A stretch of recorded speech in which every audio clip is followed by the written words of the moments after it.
Welcome and all to the Society of Ordinary Gentlemen. I'm just an ordinary gentleman named Danny, who happens to be your host. And I promise to show you how to overly complicate which seems to be a very simple task. And we're here today to talk about Project Cellar. Now, that was something I started whenever I was met with the same issue we all have. How do I properly store and catalog all my different blends? So, when you're first starting out, it's not that big of a deal. You just get a handful of blends, you know where they all came from, and for the most part, you're going to go through them quick enough that it's not really a concern for long-term storage. Especially in the case of something like buying tins.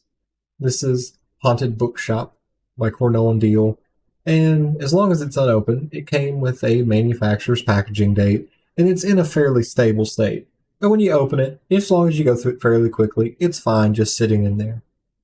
In the case of something like this bag of bulk tobacco here, though, it's completely unlabeled.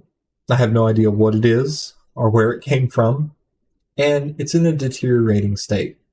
The bag, it's losing moisture content, and there's always the possibility that something could get into that bag, something funky, some bacteria or some molds that you don't want.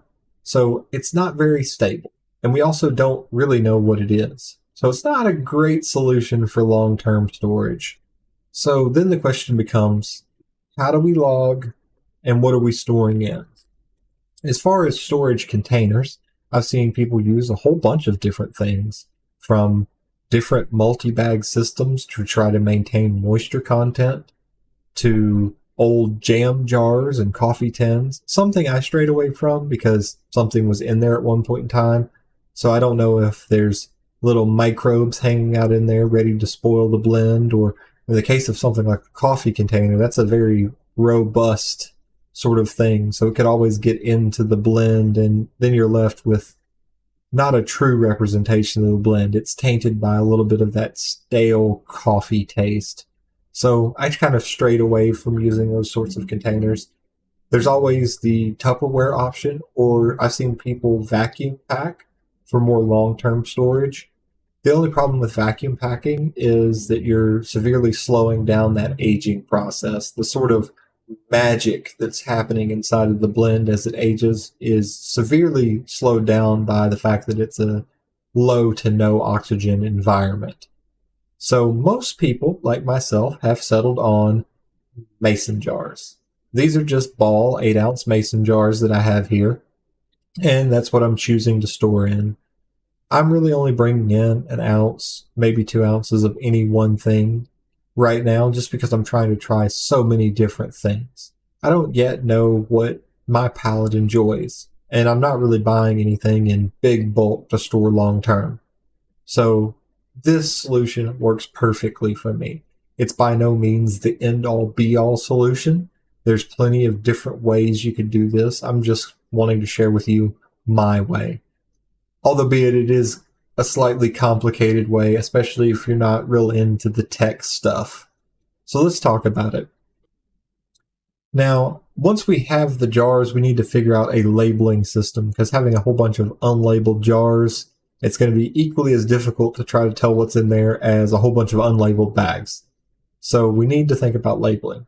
I've seen people do everything from just cutting out a piece of paper, writing on it, taping it on there. I've seen people use painter's tape. You just write on the tape, stick it on there.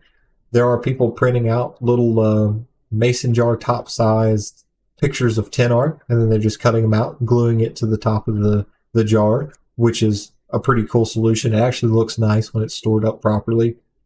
I've went with a little bit different approach. I have access to a laser cutting machine, so I just cut myself out a whole bunch of little medallions. They all say the Ordinary Gentleman Cellar, and then they're numbered, so I can add as many jars as I would like. We'll pick up jar number 1. This is some After Hours Flake that's in there by Cornell and Deal. And what makes my jarring system unique is that little dot there on the bottom. That is an NFC tag. Now, I'm going to try to stay out of the heavy technical jargon and just explain how the system works without telling you about all of the coding and everything else that's going on in the background to make it work. But if you're interested in all of that, just ask me in the comment section, say, hey, what sort of code do I need to put together to make this stuff function? So with that little NFC tag and a cell phone, you can come up with a pretty clever little system. But to show that off properly, we need to go over to the hub, where all the data is for my system. So we'll head over there now. So this is the ordinary gentleman's cellar. This is where all my data is stored for my blends. Now, when you're logging, I've seen a whole bunch of different things done. There's the tried and true pen and paper method. Just get you a notebook and write it all down.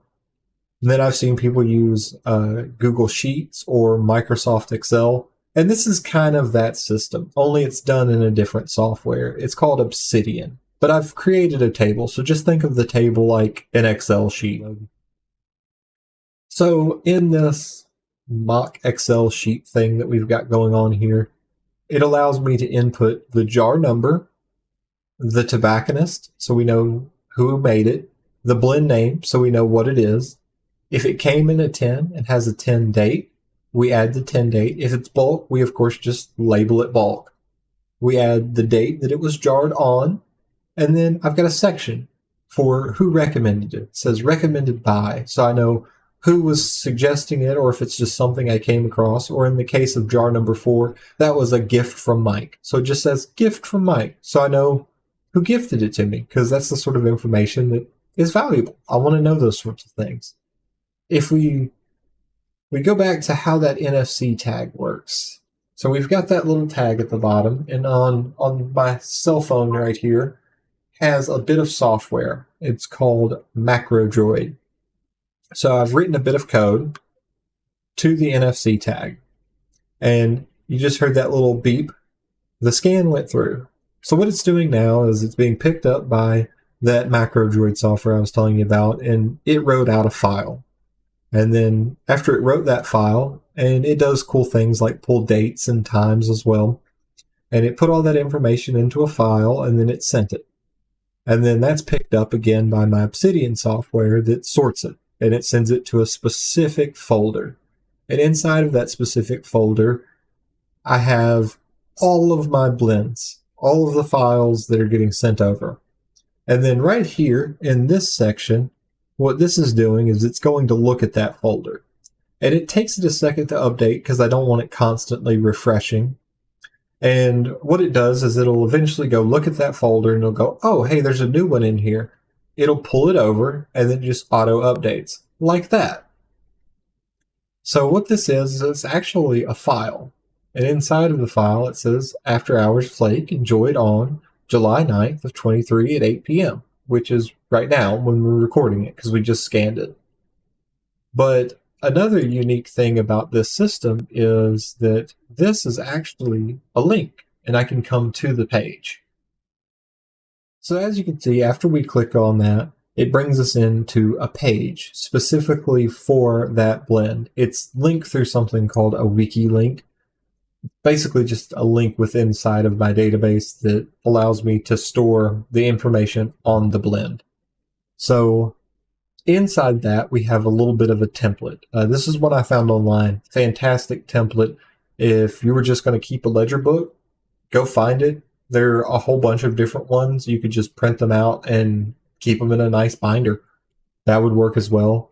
You don't have to do this fancily complicated system like I've got. I've modified it a little bit, so there's active checkboxes and rating systems and things inside of it that work on my software. So it's got a whole bunch of different things here. It allows us to add notes. It allows us to add things like pre-smoke characteristics. Is it visually appealing? Pleasant tin aroma? Flavorings. What sort of things do you taste? Dark rum, spice, stone fruit, plum, raisin, that sort of thing. It's all things that I was getting out of it personally. May not be what you get out of it or what the tin says. This is just what came to mind for me.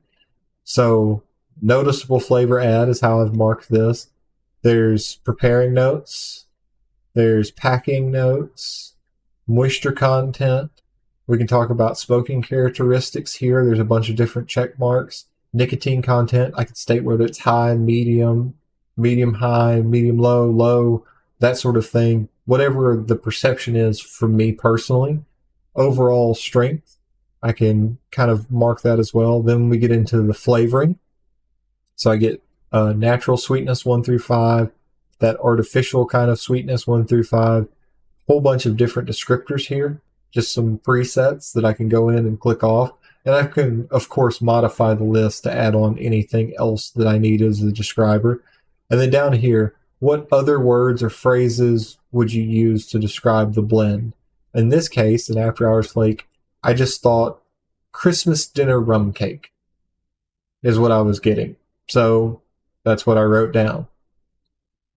This is how I've got my actual notation system for my reviews done. That way I can always check back. I'm going to keep modifying the list a little bit. I want to add a section that I want to try everything in a whole bunch of different types now. So I want to make sure that I'm trying it out of briar. I want to try it out of corncob and meerschaum. Try it both filtered and unfiltered. That way I can give my opinion in all cases, because everybody likes to use different things. So me telling you that I really prefer it and it's good blend, but I was smoking exclusively in a meerschaum and you're using a corncob, we're going to get differences there. I mean, of course, we're different people, so our flavor palettes are going to be different anyway, but if I'm telling you that I think it's great, but it's because of how I've got things set up and you're doing something completely different, it's not as accurate as I could be. So I want to make sure that I give notes on the blend in as many different situations as I possibly can. And this is how I'm going to keep track of everything. And we're going to keep modifying it. I've got another system that's going in place that's going to log different things like Latakia, Perique, Virginias, Burleys, different blending setups like English. And I'm going to be able to tag all of those things, and it'll create me a log of how frequently I'm using Englishes. It'll create a log of how much Burley I'm using, whether I'm specifically seem to be favoring the Virginias, and we can kind of see how that unfolds, how it plays out over the course of my journey here. Because it'll constantly log what I'm using. So when somebody asks, hey, what are you enjoying now? We could just pull it up and look, and it'll be there. All the data is there, just saying, well, obviously we have this many mentions of Perique, so I must be enjoying some Perique heavy stuff over the past month, as opposed to last month when it was mostly Virginia. So that'll be a cool system. I'm still working on that, so it's not in place at the moment. Like I said, it's still kind of a work in progress, but that's what we're doing with it right now. All right, everybody. So that's the Ordinary Gentleman's Cellar. That's how we've got everything set up to import new blends, so we can keep track of everything, so everything's stored safely, and how we're going to do our tasting notes and stuff for reviews. I'm not going to take you through setting up one of the jars today, mostly because this video is already going to be about 15 minutes long, and it does take some time. We've got to open up the packaging, we've got to get our first impressions, enjoy our first smoke. So what we're going to do is we're starting a new series. We're going to call it Blendsday. The Blendsday episode of the Society of Ordinary Gentlemen. We're going to put them out every Wednesday. You come in, we're going to open up a new blend, get our first impressions, enjoy the first smoke on it, and add it to the cellar. And we've got quite a few different things that we need to go through. So they should be some pretty interesting episodes. So a whole bunch of different things to try. If people trying out new tobaccos and giving you first impressions and stuff that you enjoy watching, join us on Wednesday for our new series, Blendsday. So until next time, everybody, I'm Danny from the Society of Ordinary Gentlemen, wishing you well, and we'll see you then.